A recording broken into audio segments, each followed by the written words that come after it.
among them. And as a result, they were open and responsive to the movement of this Holy Spirit. You see, when it comes to disobedience, people who are disobedient, they're afraid that they're going to let their true selves be revealed, and other people are going to look at them as being crazy or nuts or holy rollers or Bible thumpers or whatever it may be. That's okay.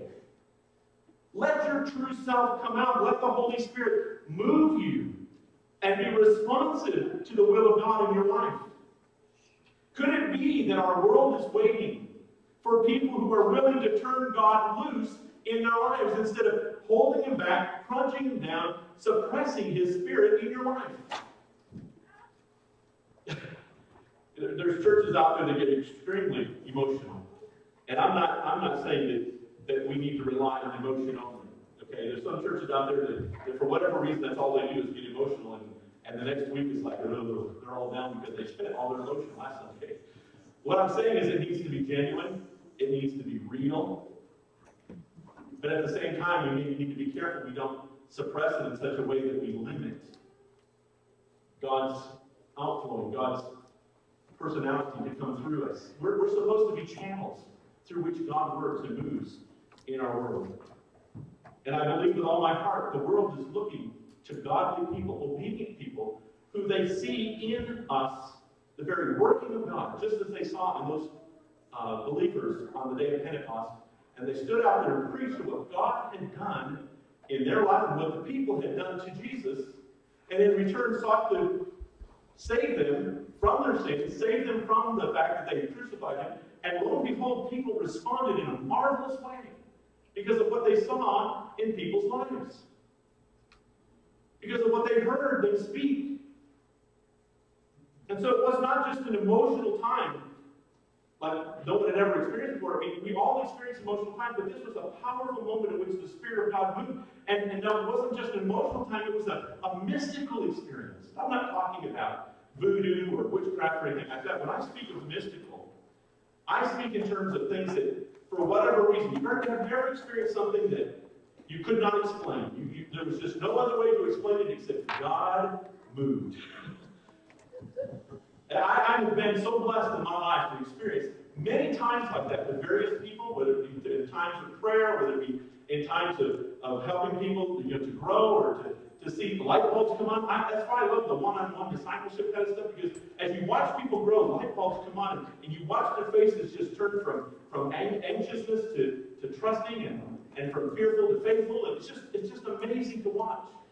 To see someone pray through and be sanctified, and to feel the presence of the Holy Spirit. Watch that person run around the basement of a church time and time again. Woo! That's a powerful moment. It's a mystical moment. I can't explain it. I don't understand it. And yet God does it.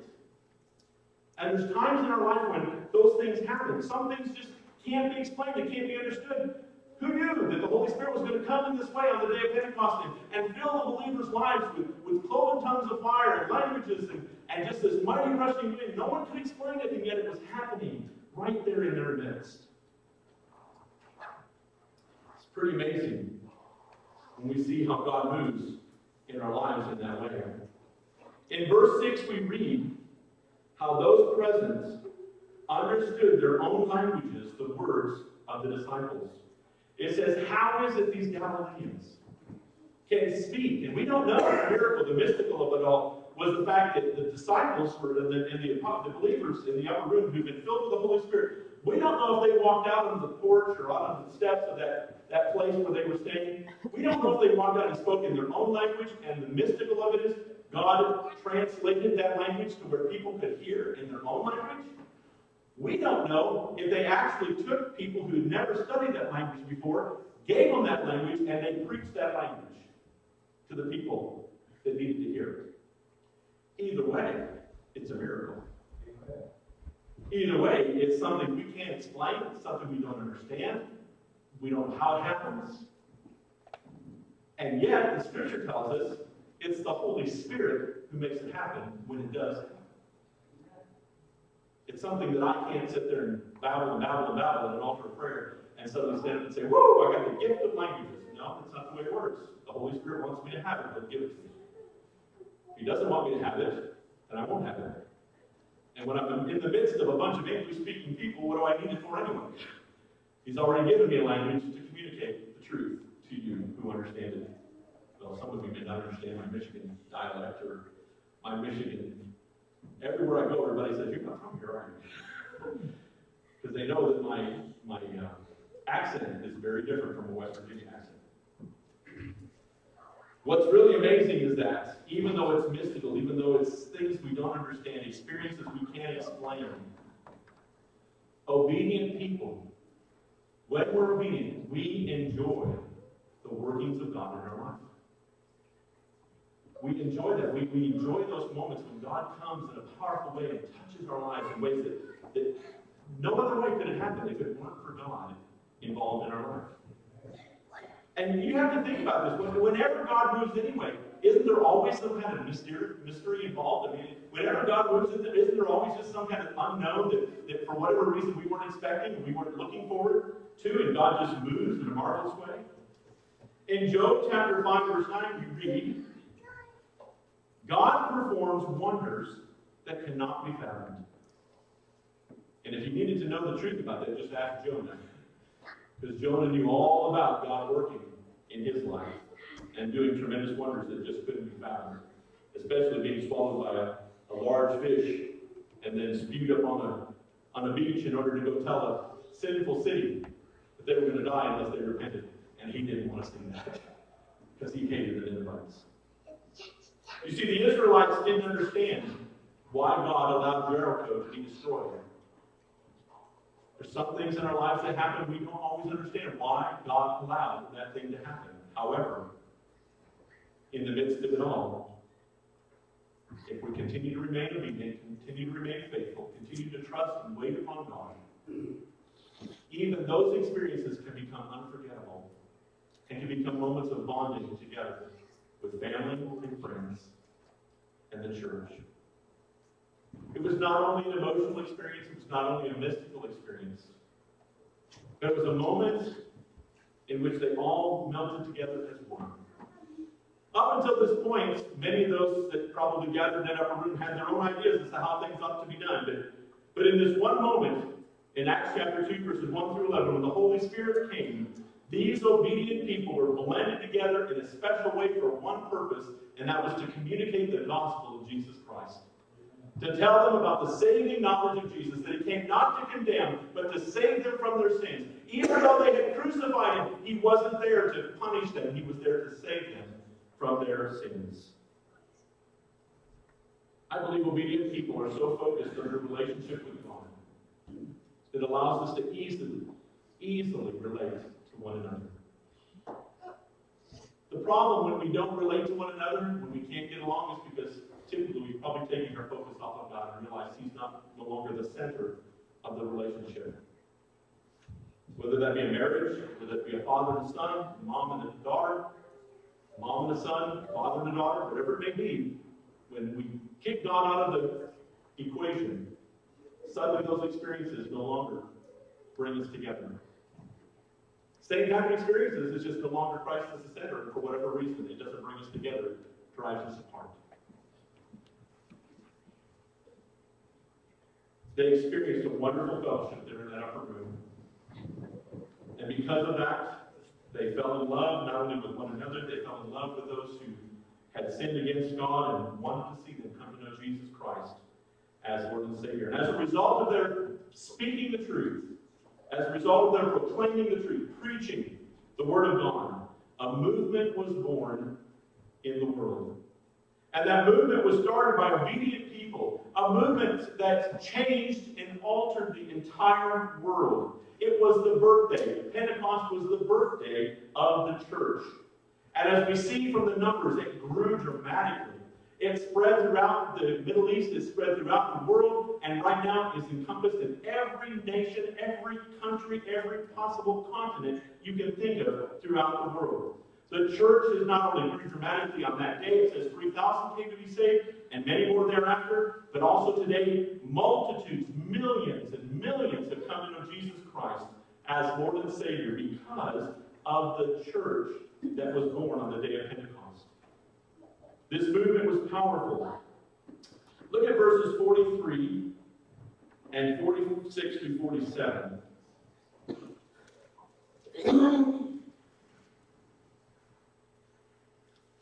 Says they devoted themselves to the apostles' teaching and to fellowship, to the breaking of bread and to prayer. Everyone was filled with awe at the many wonders and signs performed by the apostles. All the believers were together and had everything in common. They sold property and possessions to give to anyone who had need. Every day they continued to meet together in the temple courts. They broke bread in their homes and ate together with glad and sincere hearts, praising God and enjoying favor of all the people. And the Lord added to their number daily those that were being saved. You know, in America today, we get kind of bent out of shape when the preacher tells us to come Sunday morning, Sunday night, and Wednesday night. They met every day. And they did it willingly, gladly, because they knew God was doing an amazing thing in their midst. Oh, how we need that sense that when we gather together, even though it's on Sunday or Sunday night or Wednesday night, we're here for a purpose, we're here for a reason. And that's to experience the presence and the movement of God in our midst. That's to experience that blending together, that melting together, that coming together in order to not just be a group that gathers to hear a good word, but to be a movement in our community that actually sees souls come to know Jesus Christ as their Lord and Savior. God's blessings are in proportion to our obedience. I want to say it again, and if you've got a pen and paper, I want you to write this sentence down. In fact, I even wrote down here. Have them write it down, repeat, repeat, repeat. There's a little spot on the back of your bulletins, sermon notes. You need to write this down because it's very important. If you don't have a piece of paper, put it in the back of the fly leaf of your Bible. Put it someplace where you'll look at it day after day after day. But this is a true statement. It's a key truth of the passage today. And that is God's blessings are in proportion to our obedience. God's blessings are in proportion to our obedience. If we're going to be a people that's not going to be obedient, if we're going to be a people that has no interest in doing God's things, God's ways, God's plans, God's desires, His way, we have no right to expect His blessing in any way, shape, or form. We just don't. It's just a fact. It's a hard truth. But we need to understand that God's blessings are in proportion to our obedience. If we're willing to do what God calls us, if we're willing to go that extra mile, if we're willing to do whatever God calls us to do, whatever it takes, the blessings will be phenomenal. And we'll have wonderful experiences, emotional experiences, outpourings of the Holy Spirit that we never expected, could never understand. We'll see God moving in lives and people's hearts and minds. We'll see God moving in our church in a way we never ever experienced. If we'll simply be obedient. For His blessings are in proportion to our obedience. As modern day believers, just as in New Testament times, as modern day believers, as we become obedient, I believe with all my heart we too will see special movings, special times, special outpourings of God's Holy Spirit in our life. Some churches call that revival. It doesn't just happen in the spring and in the fall. Revival happens when people decide it's time to get right with God. It's time to start doing things His way, not my way. It's time for 120 people to come together in one room and to pray and to wait together instead of everybody just doing their own thing. It's time to have people come together and wait on the Lord. Be still, God's Word says, and know that I am God. Is that going to be a few days? Is that going to happen in a few weeks? Is that going to take place before the end of the year? I can't tell you. But I know God's waiting for one thing. And you'll read it in that passage in Acts. It says, when they were all in one accord. In other words, when they all got on the same page. Faithfully, willingly, trustingly, the Spirit of God came in a powerful way. It took 50 days, not a few days. It took 50. But it happened. And I long to see that movement of God in our midst and across our country and our land.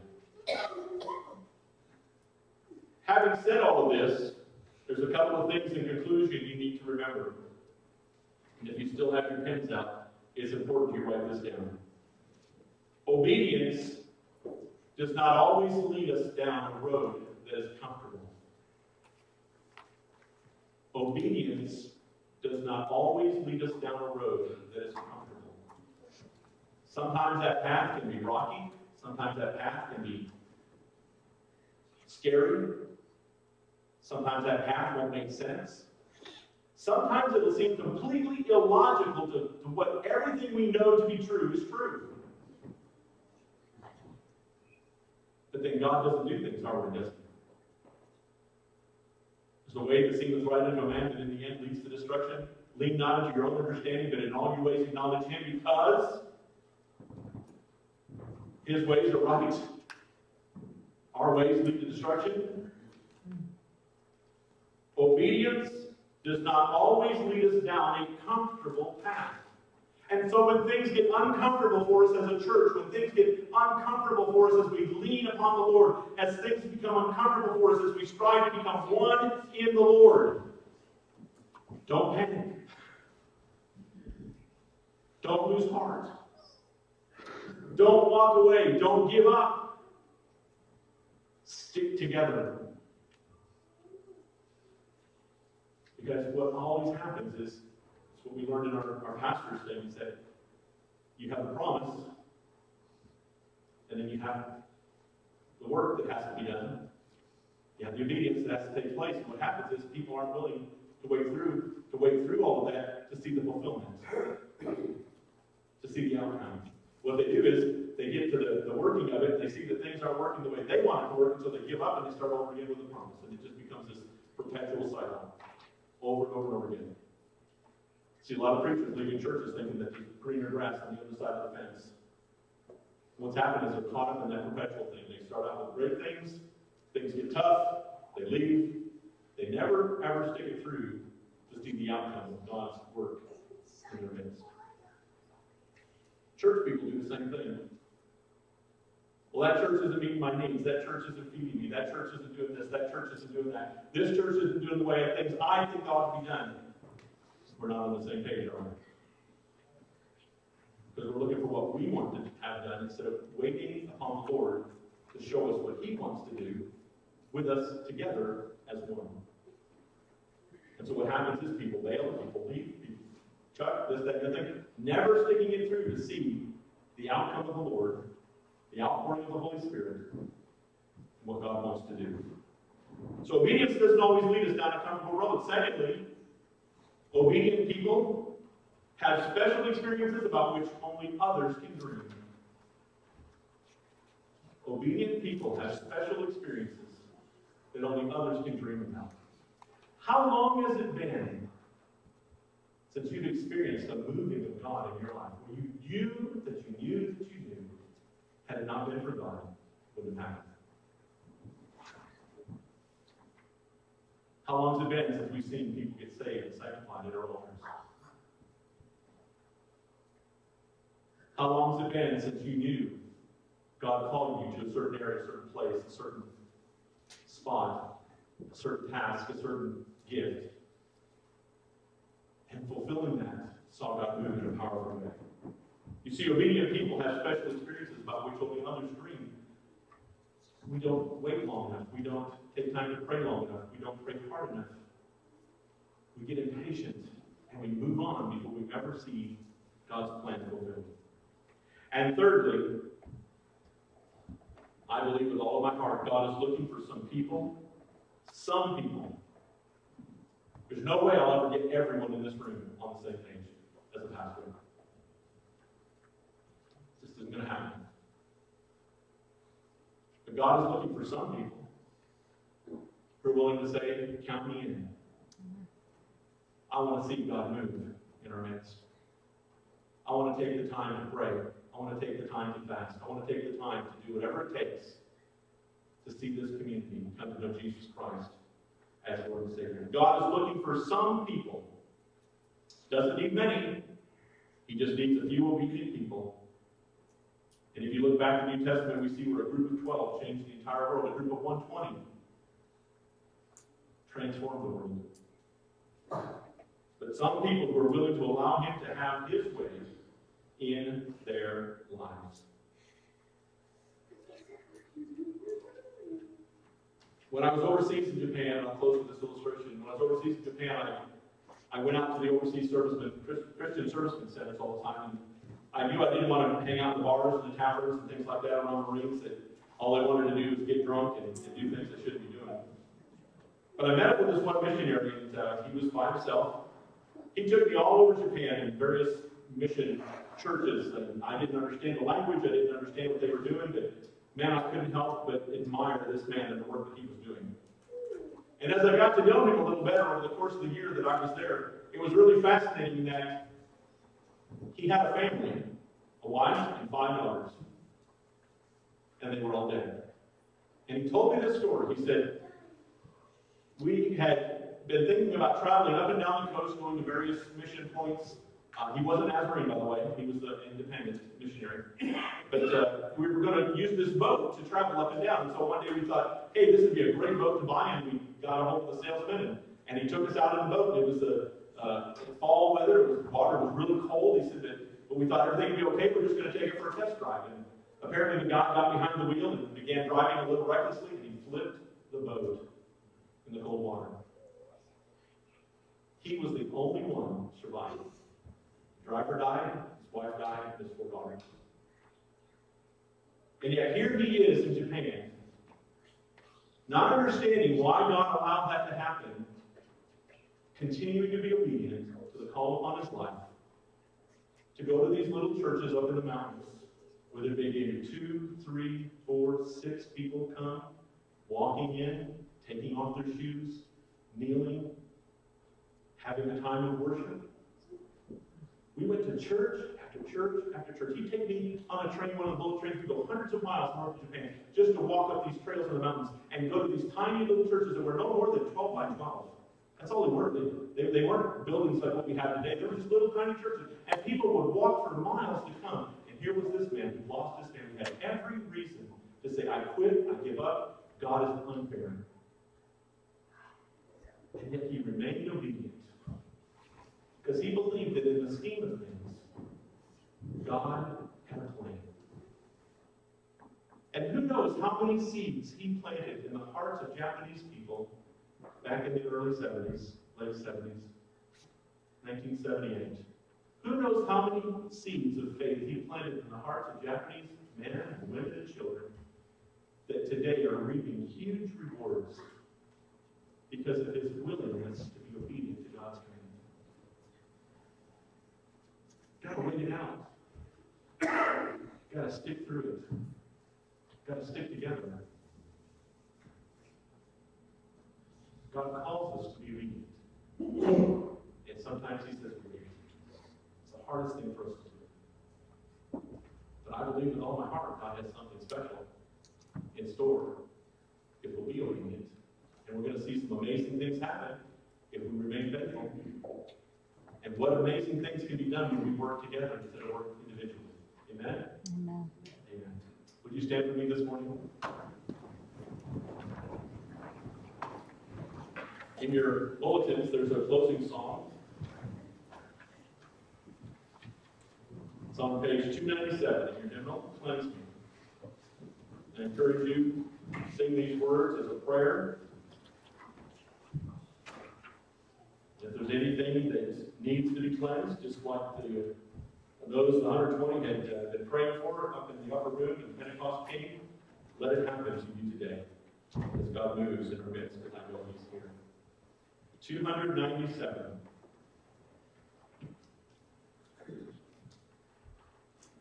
Search me, O God, and know my heart today. Try me Savior, know my thoughts, I pray. See if there be some wicked way in me. Cleanse me from every sin and set me free. I praise thee, Lord, for cleansing me from sin. Fulfill thy word and make me pure within. Fill me with fire where once I burned with shame. Grant my desire to magnify thy name. Gracious Father, thank you for your word today. Thank you, Lord, that we can come together as your holy people. Come together on a Sunday morning or a Wednesday night or a Sunday night. What a privilege it is, Lord, to come together as the church, to stand in your presence, to know that we're standing on holy ground, to pray together, Lord, for your outpouring, to pray, God, for your promise, to pray, God, that Lord, you would move among us, that, Lord, you'd let your plan be revealed to us as a whole, as a church, as a body of believers, so that, God, we might go from this place each and every week and let people see the goodness of God in us, the obedience of God in us. Lord, people might wonder what it is that makes us so joyful, so filled with hope, so filled with peace. And Lord, may we have an answer for the hope that is within us. Fill our hearts and our minds, Lord, with words to speak. And Lord, just as on the day of Pentecost, many came to know Jesus Christ as Lord and Savior for the very first time. May many in this community, those, Lord, that we've heard about in our times of testimony, who need Jesus, who are without hope, who think life is no longer worth living, God, may they see Jesus in us. There can be no greater calm, be no greater experience, be no greater manifestation, Lord, seeing people come into Jesus in a marvelous, wonderful way. Guide us, Lord, as we go from this place. Watch over us and keep us safe. May your grace and peace go with us, Father, and may you bring us back again tonight to listen to your word once again and wait. Wait for your Spirit to move. We ask it, Lord, in Jesus' name.